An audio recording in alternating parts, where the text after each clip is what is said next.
This next demonstration is going to involve another text effect, and this effect is going to try to animate a range of letters from left to right or right to left, and add an effect or different effects to that range of letters.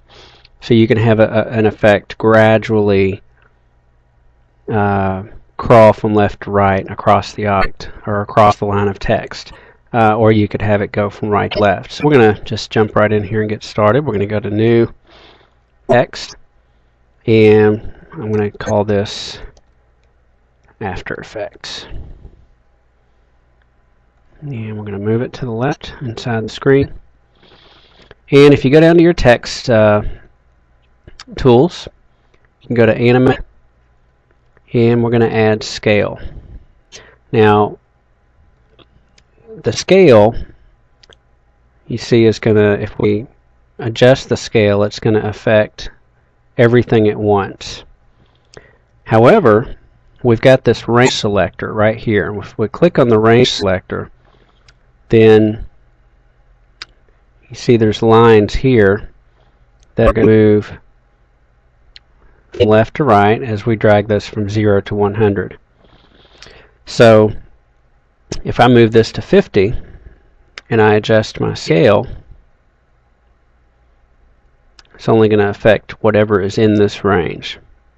Therefore, if I animate range, then these letters are going to get larger from beginning to end, and eventually wherever this second line falls, wherever it moves, those letters are then going to be affected by the scale, and the effect is going to be gradual from left to right. So what we're going to do is put everything back to normal, including start and end. And so I'm going to start with the end, putting that at 0.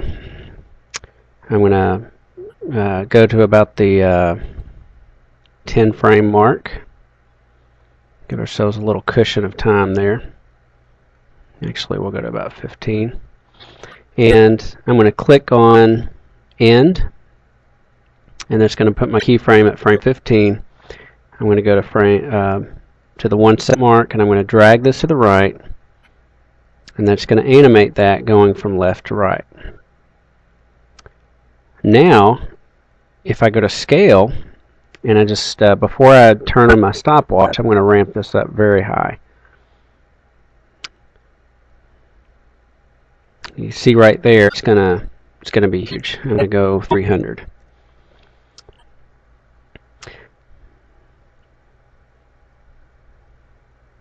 So you can see if I play it backwards, it's gonna have that effect, but I want it to go from left to right. So I'm gonna turn on my stopwatch, and you see it's gonna jump up really high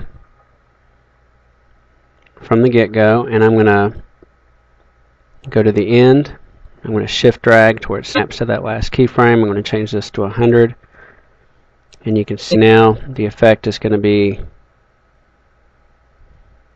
those first few letters are going to be increasing in size, and as the scale goes from 300 to 100, that means that the range, as it moves from right to left to right, those letters further down are going to be less affected.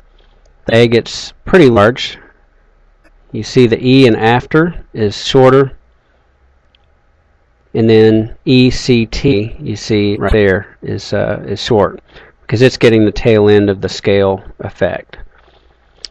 Okay, so that's a pretty neat effect that you can do, and you can fade the text in if you prefer. You can hit T, change this to 0, turn it on at 0, drag this over just a few frames, drag this to 100, and now the effect that you get is, actually we don't want the opacity to come in until after the effect is started. So we're going to shift these opacity frames down There we go, just like that. And finally, you can go to Blur, Directional Blur, and I'm going to move this over so I can see the effect. And I'm going to change this to, actually let's keep it at 0. I want the blur to go vertically. I'm going to take the blur upwards, say 90. Okay, if we were to leave it like that, you see it would do this. And let's say that we want to animate that starting right about here. So we're going to hit blur. I want it to start fading out, the blur to fade out and begin to reveal the text probably right about here. So we're going to change that to 0. So that's what we end up with. You can move these further apart if you like. I think that actually looks better. There we go. So right here we'll hit N to end our work area there and preview it. And there you have it.